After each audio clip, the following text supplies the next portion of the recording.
dice el Señor.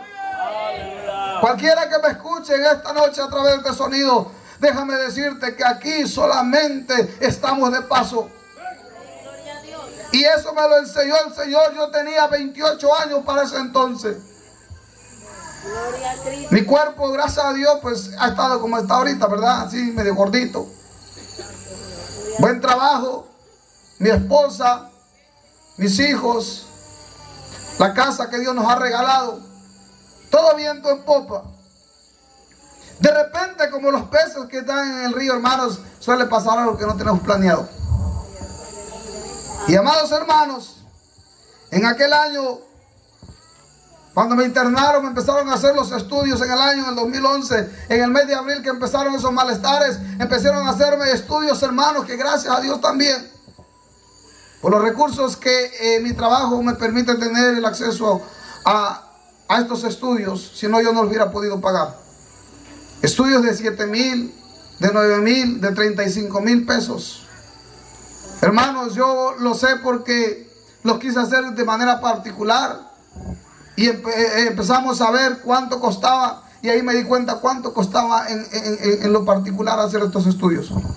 Me estuvieron haciendo los estudios, hermanos, durante mucho tiempo.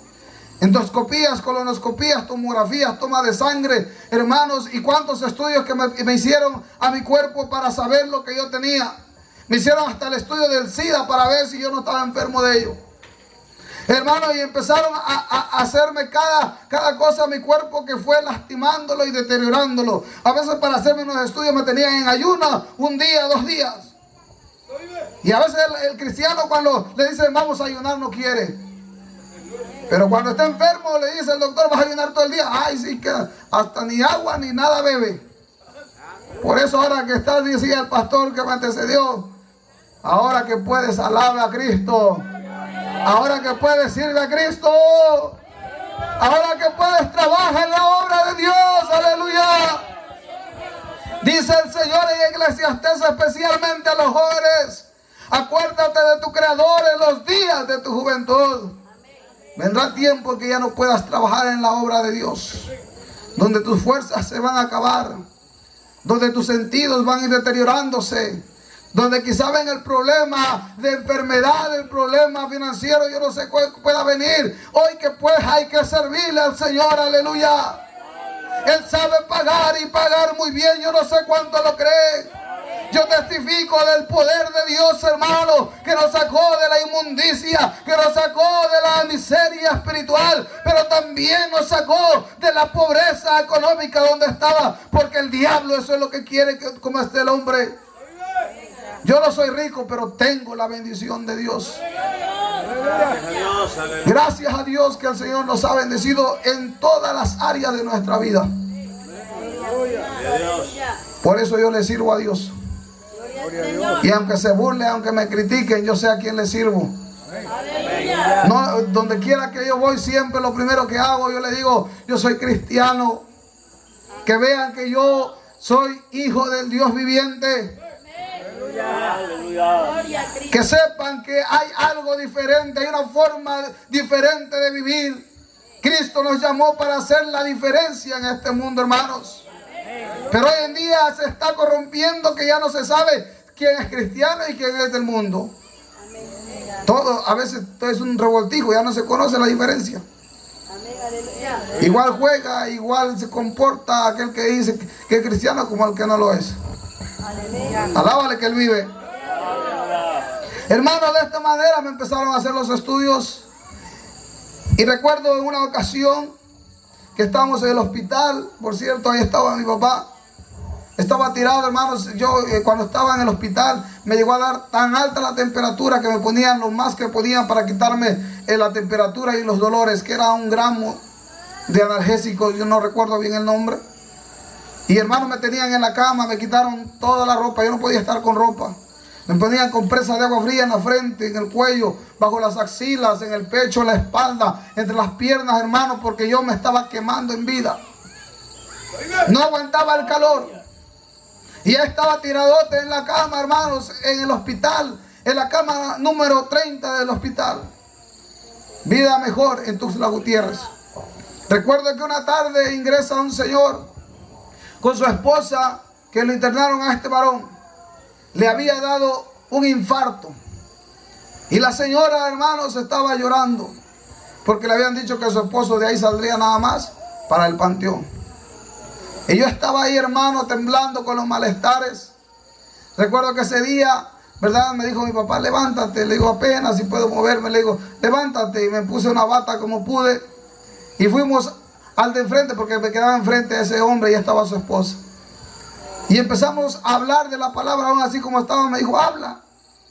Porque el diablo lo que quiere es que te quedes callado. El diablo es que lo que quiere hacer es cerrar tu boca. Pero Dios dijo, yo voy a estar siempre contigo.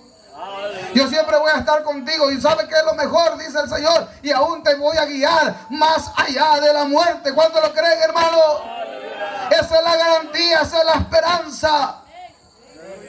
Hermanos, y de esta manera me motivó a hablarle y empezamos, no sé de dónde vino aquella fuerza, y empezamos a hablarle de la palabra de Dios. Para sorpresa nuestra, ella conocía el Evangelio. Ella sabía, había caminado un tiempo en los caminos de Dios. Y empezó a llorar y le empezamos a hablar de la palabra. Y dijo, yo reconozco, y ahí hizo un compromiso con Dios. Mi papá le habló al oído a aquel varón y le dijo, te puedes morir, pero hay una esperanza. Tú lo sabes. Y lo hermoso, hermanos, es que ese varón a los 3 días salió caminando. ¿Quién vive? Y es su nombre. Pero lo triste es que yo no sanaba. Yo seguía enfermo y seguía deteriorándome. Recuerdo que en ese día que le hablamos, al poquito, yo fui al baño y empezó un temblor. Y no le puedo detallar, hermano, por causa del tiempo, cómo yo me sentía. Mi cuerpo me dolía, cada parte de mí, cuando yo estaba acostado. Y yo decía, cómo no cae el edificio, me deja aplastado para que ya no sienta esto. Porque yo sufría mucho en mi cuerpo. Porque me lastimaba aquel dolor, aquella temperatura. Otro día subieron a otro viejito al lado de mi cama, en otra cama, y se quejaba, no me dejaba dormir. Recuerdo que una noche estaba llorando ahí, gritando que ya no aguantaba, cuando de repente quedó en silencio. Aquel pobre hombre murió esa noche. Y yo decía, a ver cuándo me toca a mí. A ver qué día, qué tiempo el Señor me concede la vida. Pero hermano, yo estaba ahí. ¿Por qué le comento esto? Porque cada día es una batalla en el mundo espiritual. El diablo lucha por estorbarte. El diablo lucha por quitarte la fe. Pero Dios viene con palabra para hablarte cada día, para decirte, no estás solo hijo, no estás solo hija. Aquí estoy yo contigo. ¿Cuántos alaban su nombre? De esta manera, hermanos, yo estaba ahí. En el mes de mayo, por ahí el 15 de mayo del año 2011, después de hacerme todos los estudios, habiendo estado 15 días en el hospital, mi cuerpo se iba deteriorando, iba perdiendo la fuerza. Yo adelgacé, hermanos, mucho. Ahorita estoy delgado en comparación con como he estado en otros tiempos, pero estuve más delgado. Y recuerdo que esa ocasión en el hospital, hermanos, me fueron a dar la noticia de que mi intestino estaba lastimado 40 centímetros. Me dijeron, usted tiene un linfoma. En ese momento yo no sabía que era un linfoma. No me lo quisieron decir. Me dijeron, vamos a hacerle una operación para extraerle 40 centímetros de su intestino que ya no sirve. Y lo vamos a añadir las 2 partes buenas. Y pues, ¿qué le voy a decir si yo quería sanar? Pero en mi corazón había ese deseo. Yo le decía, Señor, no quiero que me tasajee en mi estómago. No quiero tener una cicatriz aquí, Señor. Tú me hiciste así, yo quiero estar enterito. Pero no sabía lo que tenía, hermanos. Y al paso de los días me seguían haciendo estudios. Y más adelante me subrogan o le paga el instituto a un médico particular del hospital militar para que me atendiera mi caso. No había la especialidad que se necesitaba. Y me llevaron ahí, hermanos, y empezaron a hacerme más estudios. De tal manera, hermanos, que la conclusión fue que ya no me operaron. Me dijeron, ya no es posible operarlo. En ese momento no me explicaron. Mi papá me llevó junto con mi hermano. Y al salir de aquel consultorio donde fuimos, viendo todos mis estudios, quedó la doctora hablando con mi papá. Y le dijo estas palabras que me contó después de que el Señor ya había hecho la obra. Le había dicho a la doctora que el caso mío estaba muy grave, porque ya se había extendido el problema ella le dijeron claro que yo tenía un cáncer de colon que se había extendido de los intestinos ya al cuerpo, y que lo que quedaba ahora no era más que atenderlo de otra manera mediante quimioterapias y radioterapias. Ellos confiaban que porque en ese tiempo yo tenía 28 años, que yo estaba joven, que iba a aguantar las quimioterapias y luego me iban a llevar a la Ciudad de México para que me hicieran las radioterapias, hermanos. Sin embargo, hermanos, ahí seguíamos clamando al Señor, seguíamos pidiendo, seguíamos, hermanos, suplicándole, porque es el único que nos puede ayudar, hermanos. Aleluya. Es el único que nos puede socorrer el momento. Por eso el salmista David decía: alzaré mis ojos a los montes, ¿de dónde vendrá mi socorro?, decía el salmista David. El médico es limitado, la ciencia es limitada, todo lo que hay en este mundo es limitado. Por eso el salmista no miraba en este mundo, sino dice: alzaré mis ojos a los montes, a lo alto, allá donde está el que vive por siempre y el que pronto ha de venir. ¿Cuántos alaban su nombre? Alabanza es el que vive, aleluya. Entonces me ordenaron, hermanos, que yo tenía que ser paciente de quimioterapia. Y yo tenía duda y le preguntaba a los médicos y las enfermeras qué era una quimioterapia. Nadie me quiso responder. Y llegado el día, hermano, me dieron la fecha que me iban a hacer la quimioterapia. Me dijeron que iba a ser una de las más fuertes, porque va por grados. Y el día 8 de junio, que es el día de mi cumpleaños, ese día me dieron la cita para hacerme la quimioterapia. Yo le decía al Señor, a veces, hermanos, hablamos en el dolor sin pensar lo que decimos. Y yo le dije: Señor, este es el regalo que tú tienes para mí en este día. Esto es lo que tú me vas a obsequiar en este día, Señor. Yo esperaba otra cosa.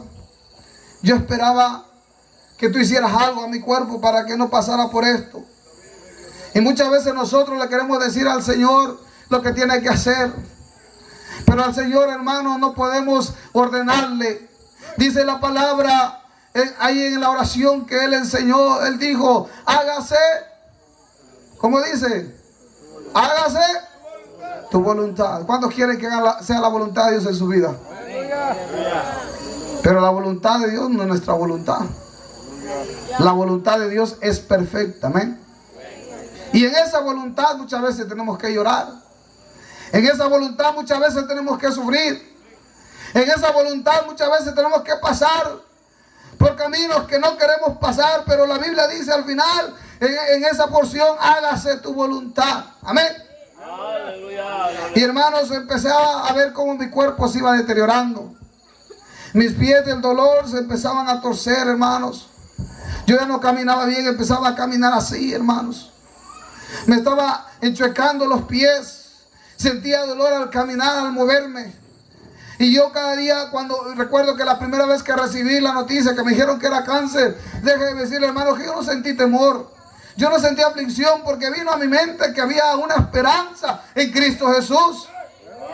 Pero algo le voy a decir: conforme fueron pasando los días, conforme fueron pasando las semanas, conforme mi cuerpo fue acabando su fuerza y fue sintiendo los estragos de aquella enfermedad, déjeme decirle que también mi fe estaba batallando y sentía como iba bajando. Sentía que iba perdiendo fuerza en mi fe.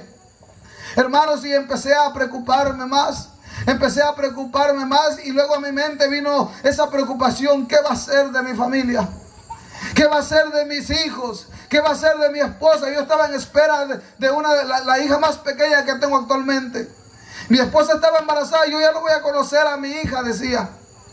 ¿Qué va a suceder con ellos? Y yo lloraba, empecé a llorar en esa ocasión en el hospital. Y el Señor sabía lo que estaba pasando en mi corazón. Yo no le dije a nadie lo que yo estaba sintiendo en ese momento, pero vino algo a mi vida, hermano, de una manera sobrenatural, que me empezó a decir: ¿por qué te afliges?, me decía el Señor. ¿Por qué te acongojas?, me decía el Señor. Si yo estoy contigo. Y me hizo la pregunta: ¿quién ha sostenido a tu familia? ¿Quién ha guardado a tus hijos? ¿Quién ha guardado a tu esposa hasta ahora? Y yo le dije: tú, Señor. Pues estés tú o no estés, yo estaré con ellos mientras ellos me busquen, dice el Señor. Y el Señor me quería enseñar a través de eso que podemos confiar, descansar en el Señor. Que podemos estar seguros que aunque el diablo quiera decirnos cosa contraria, el Señor en su palabra nos da seguridad. Aleluya. Por eso Josué dijo: yo y mi casa serviremos a Jehová. Porque Josué sabía a quién le servía.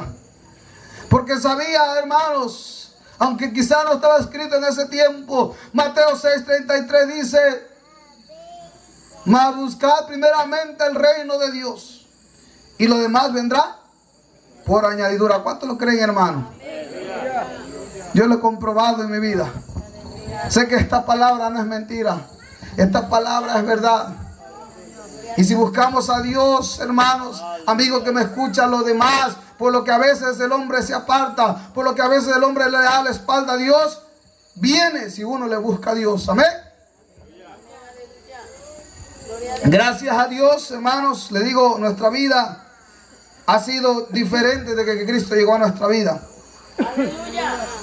Yo antes, me recuerdo la casa de antaño, la casa de cuando éramos niños.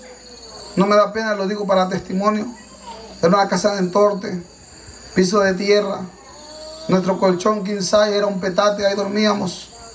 Hoy, gracias a Dios, las cosas no son así, porque Cristo ha venido a bendecir nuestra vida. Y he visto cómo el Señor ha venido bendiciendo las diferentes áreas de nuestra vida. Por eso yo digo, no puedo abandonar este camino. Y como dice una alabanza, todo se lo debo a Él, solamente a Él. No se lo debo a nadie más. No se lo debo a mi carrera, no se lo debo a otra cosa. Todo se lo debo a Él, a Cristo Jesús. Alábale porque Él vive. Porque si algo tienes en esta noche, se lo debes a Cristo Jesús. Aleluya. Hermanos, de esta manera llega un día, recuerdo la doctora, la especialista. Esta doctora, hermana, llegaba siempre como a las 12 de la noche. Y llegaba a verme y ya me dijeron, pues va a ser usted candidato a un tratamiento. Y me empezó a explicar. Y cuando me empezó a decir las cosas, vino a mi mente que el tratamiento, porque yo le pregunté, doctora, ¿qué tiempo va a ser esto? ¿Qué tiempo va a llevar el tratamiento? Ella me dijo, mínimo 1 año de quimioterapia y esperamos que aguante. Vamos a llevar también otro año de radioterapia en la Ciudad de México. Y yo dije, son 2 años, en mi mente empezó a pasar esto. Son 2 años que yo voy a estar pasando por esto, si es que aguanto. Y antes que se fuera la doctora, yo soy preguntón. Y le dije a la doctora, quiero hacerle una pregunta, pero quiero que me sea usted sincera. Quiero que me diga usted la verdad. Mire, me habla usted de 2 años de tratamiento. Mire cómo estoy. No sabe cómo me siento. Solamente le quiero hacer una pregunta. Le dije, ¿usted cree que al terminar ese tratamiento yo voy a sanar?